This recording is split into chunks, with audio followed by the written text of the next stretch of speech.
DJ Yoda, you're watching Infusion TV.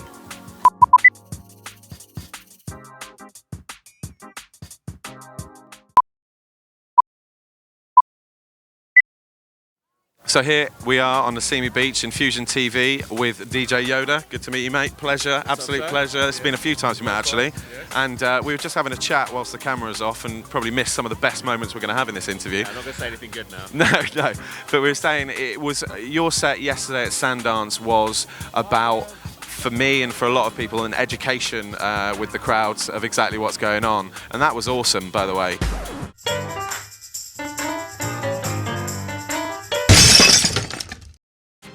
He's a cool guy. So here we are, and Yoda, how do you think that you managed to come across the crowd with what you do, which is quite fresh and new for such a different audience? Yeah, well, what I am doing, there's not really too many other people out there doing, which is mixing the video with the audio live and scratching video, and it's something that you can kind of explain to people, but it doesn't really make much sense until you've watched 5 minutes of it. And yeah, I did feel like it was a big crowd last night, and probably a lot of them had not seen me before, so I was watching kind of the first half of the set. People were like, what's going on here? And then the second half they're like, okay, I get it, okay. And then it was like, okay, I've converted people tonight, so that's good. And I noticed as well that there were a few moments that made me smile when you were just sat back proudly watching your own visuals. Yeah, well, all the visuals are just basic stuff that I think is cool. It's just a collection of anything that I've seen and that I like. So just to see it on a massive screen in front of loads of people is really good fun always. And everyone was saying to me, and they were coming up and going, oh, do you remember that visual with the drum and bass and the gospel and stuff like that? And I know you did that a few times at Chi. You've been here before. And I think, what for you is the next progression when you come back? Because we're going to invite you back, of course. What do you think you're going to bring next time? It's always hard to say. Like, I'm trying all these different collaborations every year as well with all kinds of, like I did a thing this year with a 14-piece brass band. Awesome. So I'm doing the video show, but with we've got a trombone and tuba and all that going on at the same time as well. And I've done collaborations with orchestras, so a lot of the time it's about taking it to the next level by just including some live instruments or just making the show something fresh every time. And it's really important to do that for me, because otherwise I get bored. So I find that, like, to keep my passion going and switching it up every year and doing something new, trying to find a new angle to come at it from, and that's why I steer clear of just always DJing. That's why I brought in the video in the first place.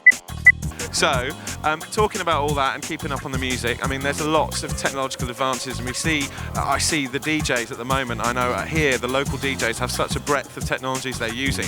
Sometimes, because I do a lot of MCing out here, sometimes they say talk for 5 minutes because we've got to change over, and it's like, how do you see the way that you've worked? Obviously, you were ahead of the game with the VJ stuff and the visuals, but how do you see your side of things developing and changing in recent years? Things are moving really fast in that world. DJ technology is going at a breakneck pace. I mean, I'm changing the equipment that I use like every 6 months because something new keeps coming out that's better. But I just think it's really important to remember that you shouldn't just do it for the sake of it. Like, don't get the newest stuff for the sake of it. You should use, as a DJ, anything that's going to allow you to be as creative as possible, like to do what you want to do, to realise whatever's in your head.